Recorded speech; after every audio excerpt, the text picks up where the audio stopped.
Welcome to the Acamas peer learning communities. I'm super excited to be introducing this because for 12 years of being Acamas's contracted PD coordinator, this is probably the most impactful professional development I've ever coordinated for the association, and plus for lots of other non-member schools that participate in our events and activities. Largely because, and what really excites me about it is the number of conversations I have with educators that have done quite a lot of research on professional development. They've done their theses on it, and they all kind of come to the consensus that peer learning, especially when it's embedded within the school, is the most effective and cost-effective form of professional development. What the Acamas peer learning community is, to kind of give you some insight to the why first, is why we do this is because we're really targeting 4 different types of people in schools. The first are those roles that don't have any identifiable colleagues to collaborate with. The most obvious one I'm going to throw out, and probably one of the stories I'll talk a lot about in today's presentation, are lab techs. Lab techs don't generally get a lot of training in schools. There's not a lot of workshops or training outside of schools for them. So communities like this become a great place for them to really imagine what more they can do in their role. Gives them an opportunity to collaborate with others such they can see how they do their roles at their school, and really invigorates them. I'm going to be sharing a case with you of, her name is Yo Chen from Western Academy of Beijing, and how she was a participant in our lab techs community last year, but this year is hosting it. And not only is she hosting it, she's the lab tech at Western Academy of Beijing. She got so energized by these communities, she went to the head of school, and when she saw a position was open to chair the non-teaching staff professional development committee, she put her hand up and she got the role. So these are great opportunities to help raise people's voices and their profile in schools. Another great way schools are using the peer learning communities is for people that are new to their role, the school, or even the country. This gives them an opportunity to really get into a network quickly, to get orientated to their role by learning from others what they do at their school, and also gives them an opportunity just to meet with their peers regularly as the school year goes on, to feed back to them about things that they're doing and exciting things, and share. Now, the last 2 are for experienced people. One of the biggest concerns for people coming into communities like this, and what I've heard from large schools, and again, like some of the schools that invest a lot in their staff, such as within Acamas, I'm going to say like the Western Academy of Beijing's or the Singapore American schools, Shanghai American schools, is that they often say it's like, well, we want our staff to participate, but we don't want them leading everything.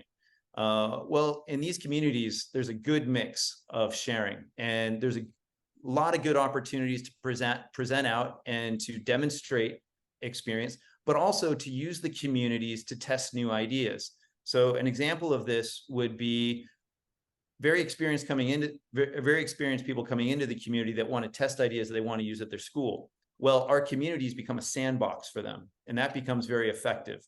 In other ways, we have hosts. The host's role is really to ensure equity, that there's equitable sharing, not only for people that might have more experience to those that are new to that role, but also creating agendas and conversation prompts that ensure equity. All of our hosts are given training. Our hosts have their own communities, such that they even get coaching training and ensuring how they do it equitably. So you can be assured that even if you're bringing very experienced people into these communities, they're going to be getting a really good learning experience, because they'll be learning about what's happening through the eyes of others at their schools.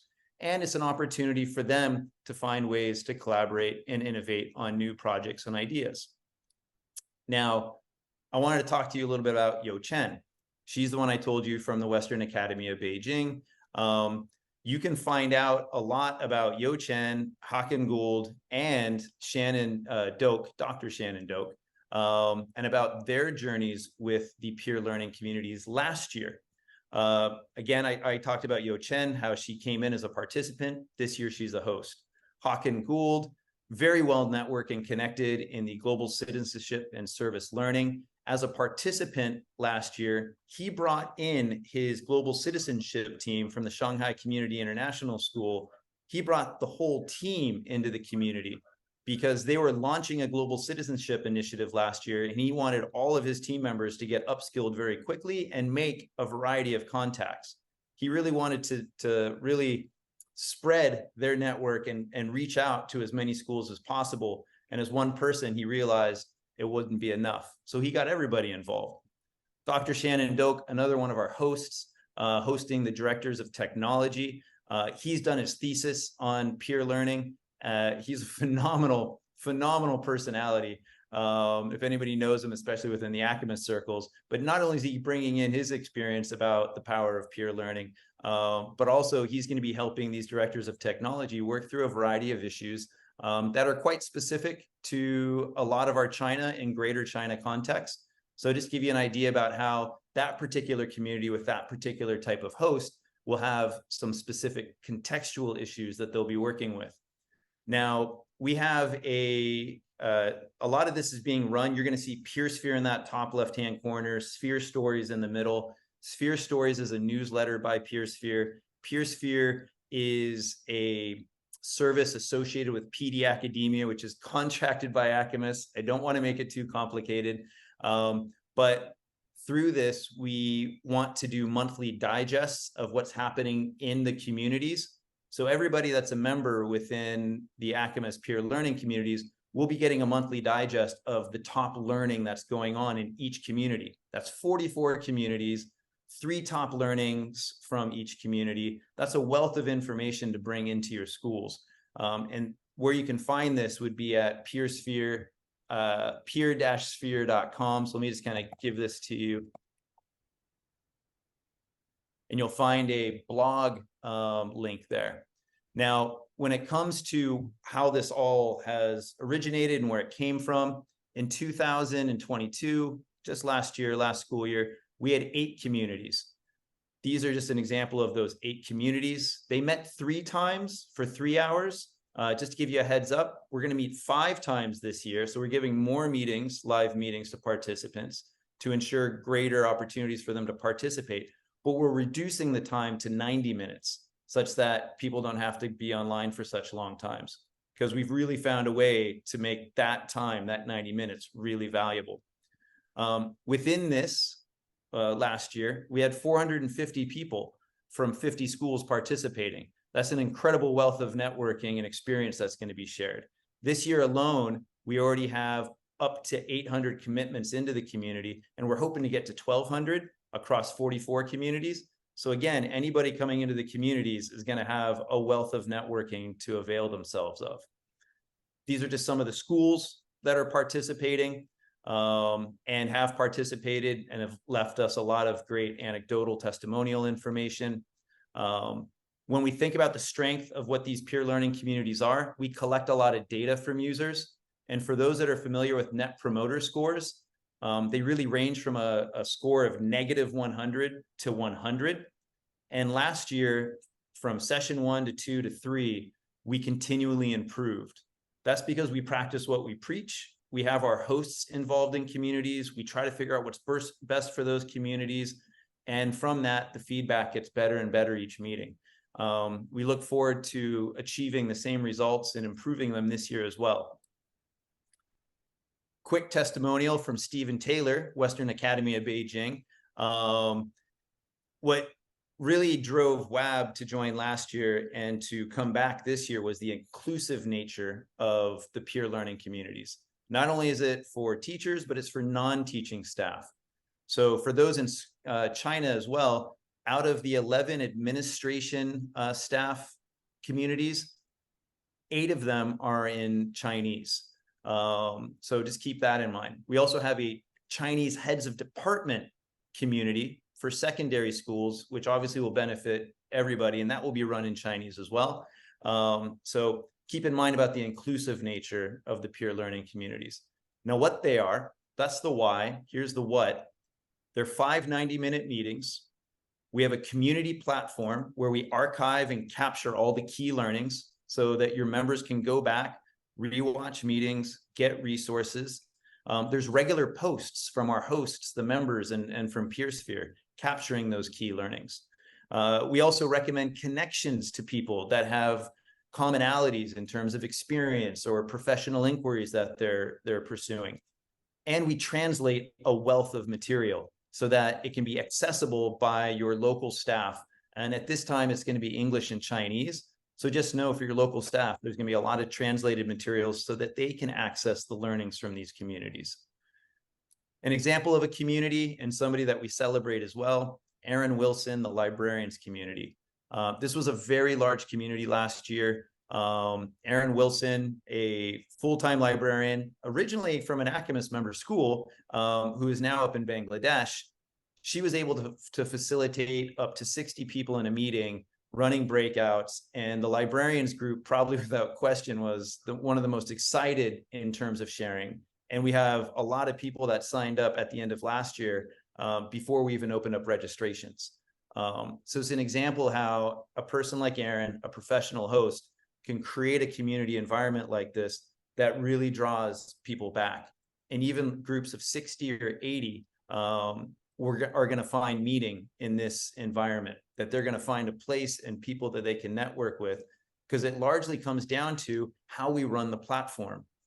In our live meetings, we're very specific in terms of how we do our groupings. When it comes to breakout rooms, we train all of our hosts on how to ensure that they have provocative questions and activities that are going to drive discussion and sharing. We do a mixture of different types of groupings. They could be parent share. There could be 3 people if we're doing protocols. They could be up to 4 or 5. That tends to be the maximum size you want to have live in a breakout room so that you can ensure equity of voice. We bring a lot of different research-based techniques into this to ensure that those 90 minutes are as impactful as possible. And then we capture it on the platform. Here's an example of the 44 communities we're hosting this year. I'm going to come back to this, so please don't worry if you feel like you're going to miss it. There's ample opportunities to see these. Just want to let you know that this is where it is. For those of you that are thinking about costs, at this particular time, if you were to register, if you were a non-Acamas member, you'd be paying $290 as an individual to participate. But as an association member, there's a 10% discount. There's also bulk registration discounts, 5, 10, 15%. So the price can be reduced to as low as $203. And for anybody that thinks 50 subscribers is a lot, you'd be surprised the number of schools that have come in with 50 plus subscriptions, largely because when you look at the non-teaching staff, we have communities for secretaries. We have communities for teaching assistants. So, I mean, that's just a large number there. And for $200 a year, 5 meetings and this platform, they're getting a wealth of professional development per person. I'm going to close out with the how we do what we do, the magic behind the peer learning communities. First of all, what Casson Bratton noticed from Nanjing International School is he really appreciated and was able to evidence what his staff were bringing back into Nanjing International School and attributed it to the professionally moderated discussions. He attributed a lot of the strength of our communities to the host. Next, it was a lot of showcasing of practices. When we take a look at what the showcasing of practices has done, Jocelyn Chen, who was one of the librarians, she had this to say about her experience in the peer learning communities. Every meeting she went into, she had something she could pull out and bring into the school the very next day.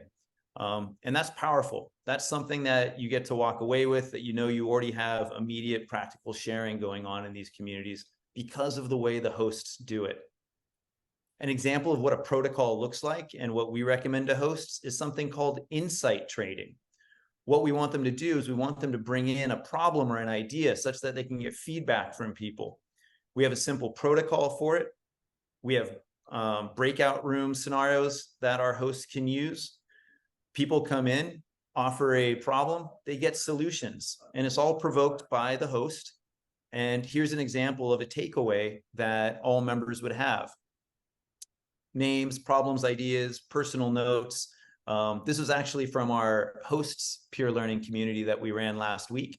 So you can just kind of see how we as hosts are being able to effectively use these protocols to support each other. So that's really how we do it. That's the magic. And again, I'm just going to leave it here on this being the last slide to really show the different communities we have and give you a chance just to kind of browse and peruse. From the flyers that I attached in the chat, you'll be able to link directly to the website where you're going to be able to see the introduction to the community, the dates and times that the community meets 5 times a year, as well as an introduction to your host, or sometimes it's co-hosted to both hosts. So please just go back in there and you'll get that information.